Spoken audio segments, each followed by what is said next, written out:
Hi friends, हमारे इस नई series real patients real results में आपका स्वागत है। आज हम जो पेशेंट देखने वाले हैं वो मैम हमारे पास आए थे मेलाज्मा, और उस पे उन्होंने मेडिकल से जो क्रीम लिया था उसकी वजह से हुए साइड इफेक्ट्स को लेके फिर उसी कंडीशन को हमने कैसे ट्रीट किया ये हम देखेंगे।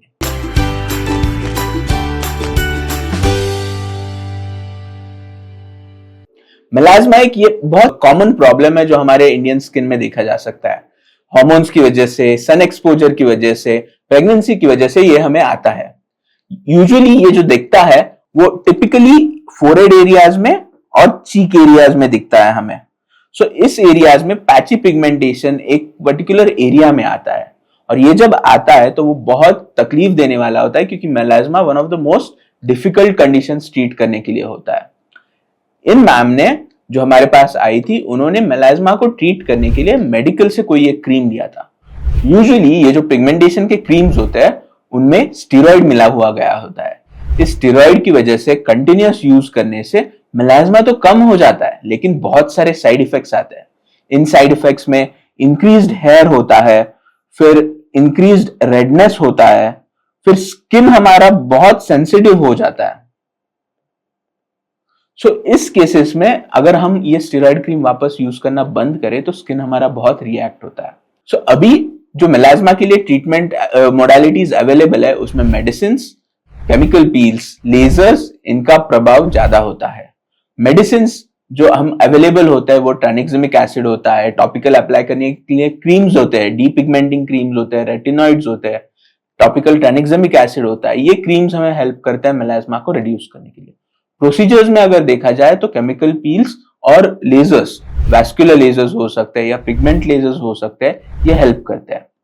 TSDF मतलब टॉपिकल स्टेरॉइड डैमेज्ड फेस जो होता है, वो जब ये क्रीम लगा के आता है और उसके साइड इफेक्ट्स होते हैं, उसको ट्रीट करने लिए सबसे पहला स्टेप होता है कि वो क्रीम यूज करना स्टॉप करना। अगर जब हम वो क्रीम यूज करना स्टॉप करते हैं, हमारा स्किन सेंसिटिव होता है, तो एक वॉश आउट पीरियड होता है।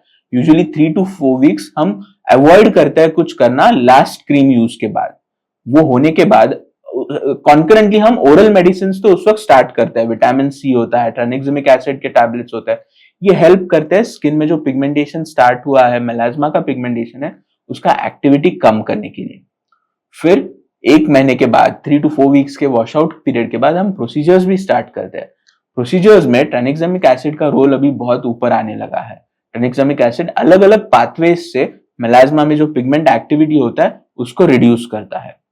नेक्स्ट होता है वैस्कुलर लीजन्स। मेलाज्मा में हमें बहुत सारा वैस्कुलर कंपोनेंट, मतलब ब्लड वेसल का कंपोनेंट भी देखा जाता है।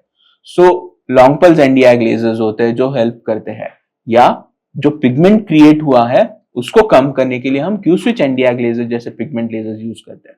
बट एक चीज आपको ध्यान रखना है कि लेजर्स मेलाज्मा में एंड का ऑप्शन होता है ट्रीट करने के लिए। उससे पहले मेडिसिन से ट्राई करना बहुत जरूरी होता है। इन पेशेंट को हमने जो ट्रीटमेंट्स यूज किए उससे हमें जो रिजल्ट मिला है ये हम अभी इधर देख रहे हैं। आप देख सकते हैं कि जो भी पिगमेंटेशन था मेलाज्मा का वो अच्छे से क्लियर हुआ है। फिर जो टॉपिकल स्टेरॉइड के साइड इफेक्ट्स थे वो अगर हम देखें कि बहुत सारा रेडनेस मैम को है, वो भी हम अच्छी तरह से ट्रीटमेंट से कम कर पाए। मैम को हमने, जैसे मैंने अभी बताया, वैसे इलेक्ट्रोपोरेशन, ट्रानिक्सिमिक एसिड का इंजेक्शंस, फिर लेजर्स, मेडिसिन ऑफ कोर्स पहले ही स्टार्ट किए थे। इन सब से 4 to 6 मंथ्स में हमें इस टाइप के रिजल्ट्स पा सकते हैं। अगर हम देखें पूरे सब एरियाज में हमें अच्छे से क्लियरेंस ऑफ द लीजन्स मिलता है। बट एक बात आपको मेलाज्मा के बारे में ध्यान रखना है कि कोई भी मेलाज्मा का ट्रीटमेंट करके हम जो रिडक्शन पाते हैं उसका लॉन्ग टर्म के लिए कम रहने का गारंटी ज्यादा हम नहीं दे सकते। जैसे कि बाद में जाके आपका हार्मोनल एक्टिविटीज फिर एक्टिवेट हो जाए या सन एक्सपोजर वापस हो जाए तो मेलाज्मा वापस आने का चांस है हर पेशेंट में रहता है। और ट्रीटमेंट्स भी मेलाज्मा के जो होते हैं वो सब पेशेंट्स में वर्क करते हैं, ऐसे नहीं होता। कुछ पेशेंट्स में, यूजुअली हम जो बोलते हैं कि 20% पेशेंट्स में हमें एक्सीलेंट रिजल्ट्स मिलते हैं, 20 to 30% पेशेंट्स में कुछ रिजल्ट्स नहीं मिलते, मतलब कुछ भी इंप्रूवमेंट नहीं होता या वर्सन भी हो सकता है मेलाज्मा। और बीच के जो 40 to 60% पेशेंट्स होते हैं उनमें रिजल्ट तो मिलते हैं, बट वो रिजल्ट्स मैक्सिमम रिजल्ट्स कभी कभी नहीं होते, कुछ रिडक्शन मेलाज्मा में मिल सकता है, ये आपको भी ध्यान रखना है। होपफुली आपको ये मैम के रिजल्ट से कुछ मोटिवेशन मिला हो, होप मिला हो कि मेलाज्मा डेफिनेटली कंट्रोल में लाया जा सकता है मेडिसिन, क्रीम्स और ट्रीटमेंट्स की मदद से। Thank you.